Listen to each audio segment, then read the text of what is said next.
నమస్తే, welcome to our channel. నిన్న పిఠాపురం వేదికగా జనసేన పార్టీ 12వ ఆవిర్భావ సభ అయితే అంగరంగ వైభవంగా అయితే జరగడం జరిగింది.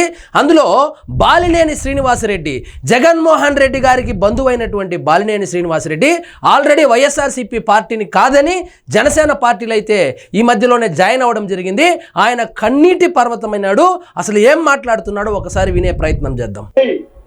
మంచిగా చూడండి, మన పార్టీ పైకి తీసుకొచ్చేదానికి మన నాయకుడు ఇంకా ఎదిగేదాని కోసం ఇంకా కూడగొట్టుకోవాల్సిన బాధ్యత కూడా మీ మీద ఉందని కూడా ఈ సభకు తెలియజేసుకుంటా ఉన్నాం. ఆయన మనసులో మాట అయితే పంచుకోవడం జరిగింది. ఏంటంటే, నేను జనసేన పార్టీలో చేరేటప్పుడు నన్ను కోవర్ట్ అన్నారు, నేను వైఎస్ఆర్సీపీ మనిషిని, కావాలని ఎమ్మెల్సీ పదవి ఇస్తారని, మంత్రి పదవి ఇస్తారని నేను జనసేన పార్టీలో చేరానని అందరూ భావించారు. కానీ నేను జనసేన పార్టీలో జాయిన్ అయింది ఎమ్మెల్సీ అవ్వడానికో లేదా మంత్రి అవ్వడానికో కాదు. నేను ఆల్రెడీ 5 సార్లు ఎమ్మెల్యేగా గెలిచినాను, 2 సార్లు మంత్రిగా కూడా చేసినాను. నేను చూడని పదవులే కాదు. కాబట్టి నేను పార్టీలో జాయిన్ అయ్యేటప్పుడు నేను పవన్ కళ్యాణ్ గారిని ఒకటే అడిగాను, నేను నీతో ఒక సినిమా అయితే తీస్తానని చెప్పాను. దానికి ఆయన ఒప్పుకున్నాడు. పవన్ కళ్యాణ్ తో సినిమా తీయడమే నాకు ఉన్నటువంటి ఏకైక లక్ష్యం, కానీ ఈ పదవులు అవేమీ వద్దు, మనమందరం కలిసి పవన్ కళ్యాణ్ నాయకత్వాన్ని బలపరుచుకుందామని చెప్పాడు. ఇంకా ఏం చెప్తున్నాడు చూడండి. మన నాయకుడు మనల్ని కాపాడుతాడు, మన నాయకుడిని ఎదిగించే దాని కోసం మీరందరూ కష్టపడాలని చెప్పి కూడా కోరుకుంటూ, నా ప్రాణం ఉన్నంత వరకు నేను పవన్ కళ్యాణ్ తోటి గారితో ఉంటాను. నాకు పదవి వచ్చినా రాకపోయినా పర్వాలేదు, నేను పవన్ కళ్యాణ్ తోటే ఉంటాను.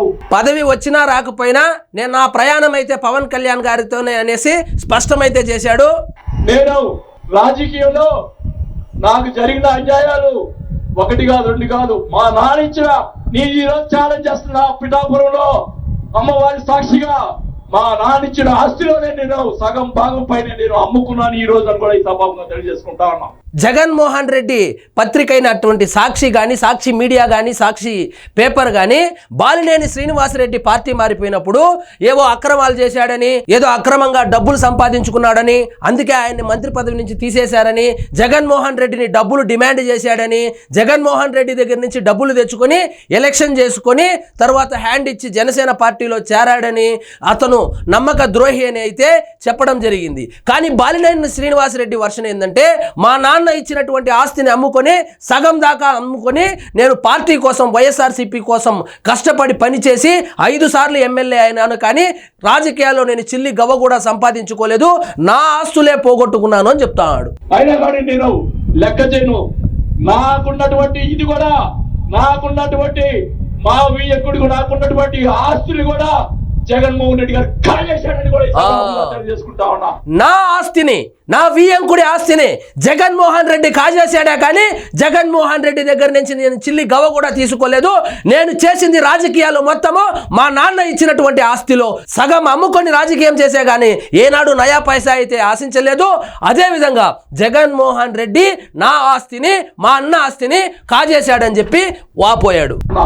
కాబట్టి అది త్వరగా మీరు చెప్తాను, అవన్నీ కూడా తెలియజేసుకుంటూ, ఈ రోజు మీరు మా ఆస్తిని, మా అన్న ఆస్తిని జగన్మోహన్ రెడ్డి ఏ విధంగా కొట్టేశాడో ఖచ్చితంగా ఒక రోజు వేదిక మీద పంచుకుంటాను, కానీ ఇది సందర్భం కాదు కాబట్టి అని చెప్పి హింట్ అయితే ఇచ్చేశాడు.